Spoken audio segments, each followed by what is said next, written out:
Exodus chapter 10. Then the Lord said to Moses, Go into Pharaoh, for I have hardened his heart and the heart of his servants, that I may show these signs of mine among them, and that you may tell in the hearing of your son and of your grandson how I have dealt harshly with the Egyptians, and what signs I have done among them, that you may know that I am the Lord. So Moses and Aaron went in to Pharaoh and said to him, Thus says the Lord, the God of the Hebrews, How long will you refuse to humble yourself before me? Let my people go, that they may serve me.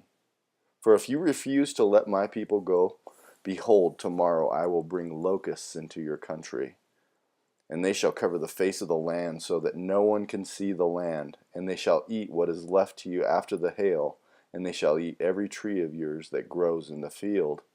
And they shall fill your houses and the houses of all your servants, and of all the Egyptians, as neither your fathers nor your grandfathers have seen, from the day they came on the earth to this day.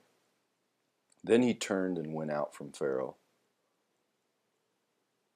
Then Pharaoh's servants said to him, How long shall this man be a snare to us? Let the men go, that they may serve the Lord their God. Do you not yet understand that Egypt is ruined?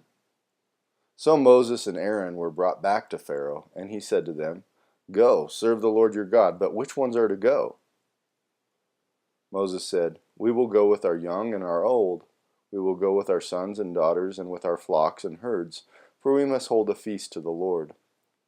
But he said to them, The Lord be with you, if I ever let you and your little ones go. Look, you have some evil purpose in mind. No, go the men among you and serve the Lord, for that is what you are asking. And they were driven out from Pharaoh's presence. Then the Lord said to Moses, Stretch out your hand over the land of Egypt for the locusts, so that they may come upon the land of Egypt and eat every plant in the land, all that the hail has left. So Moses stretched out his staff over the land of Egypt, and the Lord brought an east wind upon the land all that day and all that night. When it was morning, the east wind had brought the locusts. The locusts came up over all the land of Egypt and settled on the whole country of Egypt, such a dense swarm of locusts as had never been seen before, nor ever will be again. They covered the face of the whole land, so that the land was darkened, and they ate all the plants in the land and all the fruit of the trees that the hail had left. Not a green thing remained, neither tree nor plant of the field, through all the land of Egypt. Then Pharaoh hastily called Moses and Aaron and said, I have sinned against the Lord your God and against you. Now therefore forgive my sin, please, only this once, and plead with the Lord your God only to remove this death from me. So he went out from the Pharaoh and pleaded with the Lord. And the Lord turned the wind into a very strong west wind, which lifted the locusts and drove them into the Red Sea. Not a single locust was left in all the country of Egypt. But the Lord hardened Pharaoh's heart, and he did not let the people of Israel go. Then the Lord said to Moses, Stretch out your hand toward heaven, that there may be darkness over the land of Egypt, a darkness to be felt. So Moses stretched out his hand toward heaven, and there was a pitch darkness in all the land of Egypt 3 days. They did not see one another, nor did anyone rise from his place for 3 days, but all the people of Israel had light where they lived. Then Pharaoh called Moses and said, Go, serve the Lord. Your little ones also may go with you. Only let your flocks and your herds remain behind. But Moses said, You must also let us have sacrifices and burnt offerings, that we may sacrifice to the Lord our God. Our livestock also must go with us. Not a hoof shall be left behind, for we must take of them to serve the Lord our God, and we don't know with what we must serve the Lord until we arrive there. But the Lord hardened Pharaoh's heart, and he would not let them go. Then Pharaoh said to him, Get away from me. Take care never to see my face again, for on the day you see my face, you shall die. Moses said, As you say, I will not see your face again. Exodus chapter 11. The Lord said to Moses, Yet one plague more I will bring upon Pharaoh and upon Egypt. Afterward he will let you go from here. When he lets you go, he will drive you away completely. Speak now in the hearing of the people, that they ask every man of his neighbor and every woman of her neighbor for silver and gold jewelry. And the Lord gave the people favor in the sight of the Egyptians. Moreover, the man Moses was very great in the land of Egypt, in the sight of Pharaoh's servants, and in the sight of the people. So Moses said, Thus says the Lord, About midnight I will go out in the midst of Egypt, and every firstborn in the land of Egypt shall die, from the firstborn of Pharaoh, who sits on his throne, even to the firstborn of the slave girl, who is behind the handmill, and all the firstborn of the cattle. There shall be a great cry throughout all the land of Egypt, such as there has never been, nor ever will be again. But not a dog shall growl against any of the people of Israel, either man or beast, that you may know that the Lord makes a distinction between Egypt and Israel. And all these your servants shall come down to me, and bow down to me, saying, Get out, you and all the people who follow you, and after that I will go out. And he went out from Pharaoh in hot anger. Then the Lord said to Moses, Pharaoh will not listen to you, that my wonders may be multiplied in the land of Egypt. Moses and Aaron did all these wonders before Pharaoh, and the Lord hardened Pharaoh's heart, and he did not let the people of Israel go out of the land. Exodus chapter 12. The Lord said to Moses and Aaron in the land of Egypt, This month shall be for you the beginning of months. It shall be the first month of the year for you. Tell all the congregation of Israel that on the 10th day of this month every man shall take a lamb according to their father's houses, a lamb for a household. And if the household is too small for a lamb, then he and his nearest neighbor shall take according to the number of persons. According to what each can eat, you shall make your count for the lamb. Your lamb shall be without blemish, a male a year old. You may take it from the sheep or from the goats, and you shall keep it until the 14th day of this month, when the whole assembly of the congregation of Israel shall kill their lambs at twilight. Then they shall take some of the blood and put it on the 2 doorposts and the lintel of the houses in which they eat it. They shall eat the flesh that night, roasted on the fire, with unleavened bread and bitter herbs they shall eat it. Do not eat any of it raw or boiled in water, but roasted, its head with its legs and its inner parts. And you shall let none of it remain until the morning. Anything that remains until the morning you shall burn. In this manner you shall eat it, with your belt fastened, your sandals on your feet, and your staff in your hand, and you shall eat it in haste. It is the Lord's Passover. For I will pass through the land of Egypt that night, and I will strike all the firstborn in the land of Egypt, both man and beast, and on all the gods of Egypt I will execute judgments. I am the Lord. The blood shall be a sign for you on the houses where you are, and when I see the blood, I will pass over you, and no plague will befall you to destroy you when I strike the land of Egypt. This day shall be for you a memorial day, and you shall keep it as a feast to the Lord. Throughout all your generations, as a statute forever, you shall keep it as a feast. 7 days you shall eat unleavened bread. On the first day you shall remove leaven out from your houses. For if anyone eats what is leavened, from the first day until the 7th day, that person shall be cut off from Israel.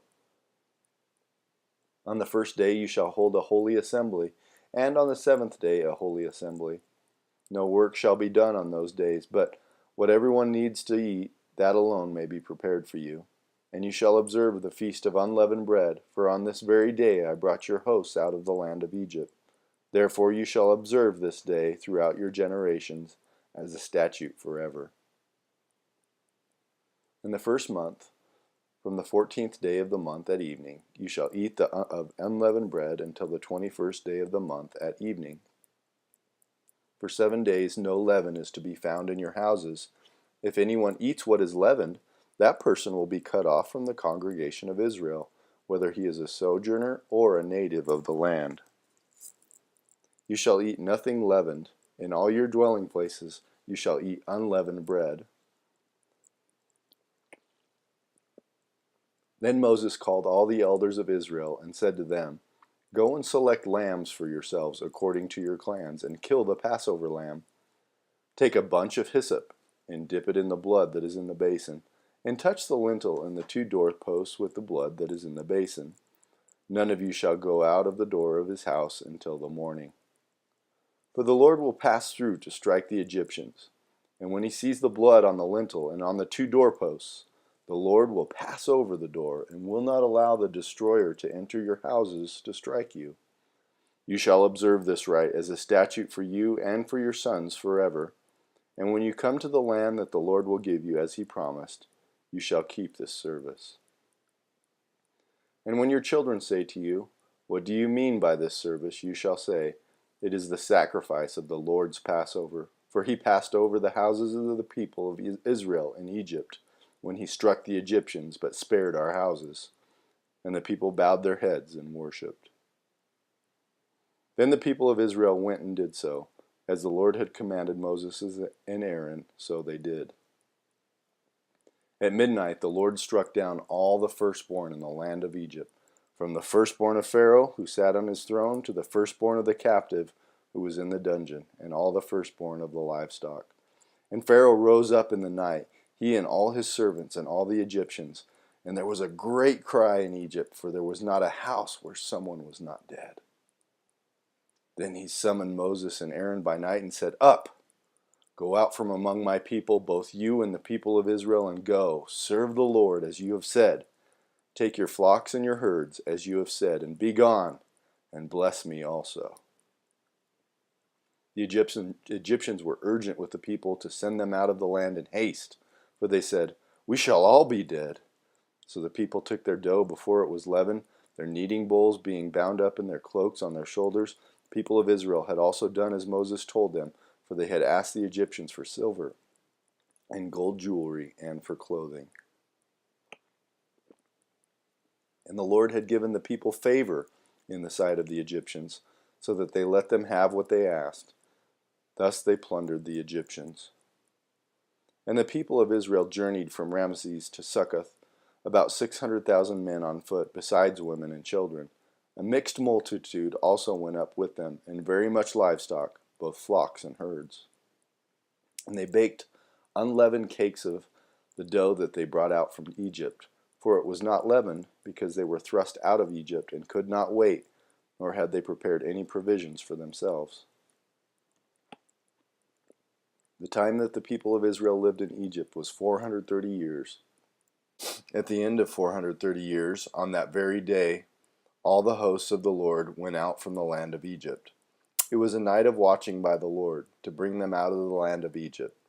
So this same night is a night of watching kept to the Lord by all the people of Israel throughout their generations. And the Lord said to Moses and Aaron, "This is the statute of the Passover. No foreigner shall eat of it, but every slave that is bought for money may eat of it after you have circumcised him. No foreigner or hired worker may eat of it. It shall be eaten in one house. You shall not take any of the flesh outside the house, and you shall not break any of its bones. All the congregation of Israel shall keep it. If a stranger shall sojourn with you, and would keep the Passover to the Lord, let all his males be circumcised. Then he may come near and keep it. He shall be as a native of the land, but no uncircumcised person shall eat of it. There shall be one law for the native and for the stranger who sojourns among you." All the people of Israel did just as the Lord commanded Moses and Aaron. And on that very day the Lord brought the people of Israel out of the land of Egypt by their hosts. Psalm 20. To the choir master, a psalm of David. May the Lord answer you in the day of trouble. May the name of the God of Jacob protect you. May he send you help from the sanctuary and give you support from Zion. May he remember all your offerings and regard with favor your burnt sacrifices. Selah. May he grant your heart's desire and fulfill all your plans. May we shout for joy over your salvation, and in the name of our God set up our banners. May the Lord fulfill all your petitions. Now I know that the Lord saves his anointed. He will answer him from his holy heaven with the saving might of his right hand. Some trust in chariots and some in horses, but we trust in the name of the Lord our God. They collapse and fall, but we rise and stand upright. O Lord, save the King. May he answer us when we call.